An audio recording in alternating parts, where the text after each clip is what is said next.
So okay guys, eto na nga after nating mang-grocery ng mga snacks natin, Daddy Jepoy nyo nag-water break lang dun sa last vlog natin.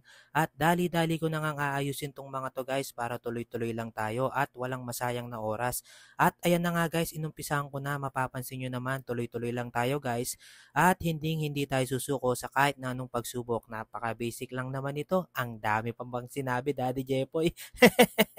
Siyempre, kailangan nating ma-motivate yung mga sarili natin guys para magtuloy-tuloy tayo. Yan guys, kita nyo naman, ang dali-dali lang naman yan. Bali pala ito guys, i-demo ko kung paano yung pagbutas ko. Yan, sa likod ko siya binubutasan para may ano ako, may guide sa mga light, di ba? Napakadali lang. At siyempre guys, ingat din tayo sa pagbubutas. Laging maging metikuloso tayo guys kasi nga sa mga snacks, may mga maliliit lang yung ano nila, yung line nila doon at yung mga buksanan nila. So yan, kita nyo naman Daddy Jepoy nyo, medyo maingat. Alam nyo naman guys, sa mga snacks, mura lang naman yung ano natin, tubo natin. I mean, konti lang, di ba? So dapat maging maingat tayo at maging metikuloso guys. And by the way nga pala guys, itong mga ganitong sitwasyon, yan, napaka-basic lang ni Daddy Jepoy niyan, yan, compared nung nakikipagtrabaho ko kasi medyo may pressure. At ayun nga, syempre, yung time pa nga na kinukuha sa akin, kailangan ma-manage ko. Unlike dito guys, yan, after nyan, iisip naman ako ng gagawin ko ulit. Yun, papahinga lang ng konti, tapos habang nagbabantay, hindi talaga ako umihinto sa kakaisip kung paano ko pa mapapalago tong tindahan guys, yan, everyday yan. Lagi ko nga lang kasing iniisip na nagsisimula lang ako guys kasi nga marami tayong pangarap. So yan Daddy Jepoy nyo, ganun yung diskarte niya lagi. At alam ko naman na mga sir, mga ma'am, mga kasari, ganun din kayo. So ayusin pa natin tong paninindahan o kahit anong negosyo man yan or kahit nakikipagtrabaho ka pa guys, wag kang susuko kung may pangarap ka. At syempre, sabayan na rin natin ng dasal. Kasi nga Daddy Jepo nyo yan, naniniwala sa actions speaks louder than words. At ayun nga pala guys, eto, may ano rin tayo, deliver ng tube ice. So syempre, in-stop ko muna yung ginagawa ko.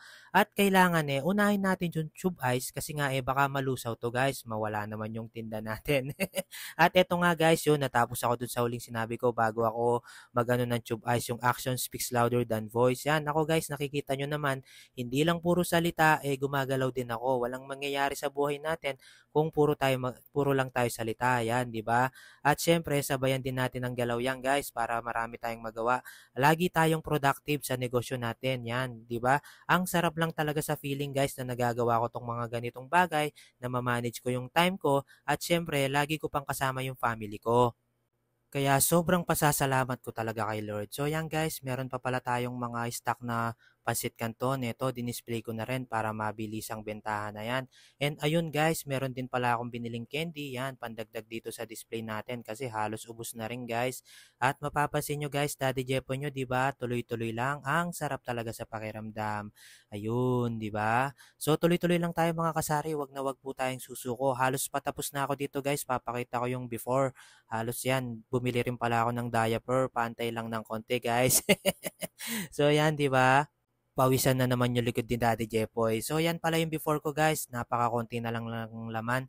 At eto na, konting taste na lang, yan, boom, pansin nyo guys, yan, natapos na naman ni Daddy Jepoy, another achievement in life.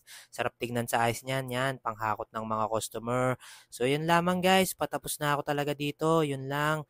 At eto, halos water break na tayo dito guys. Yan, pantay lang. Nako, ang haba naman ng pakita ko doon. Yan, water break lang. Finger heart kayo sa akin. Bye-bye!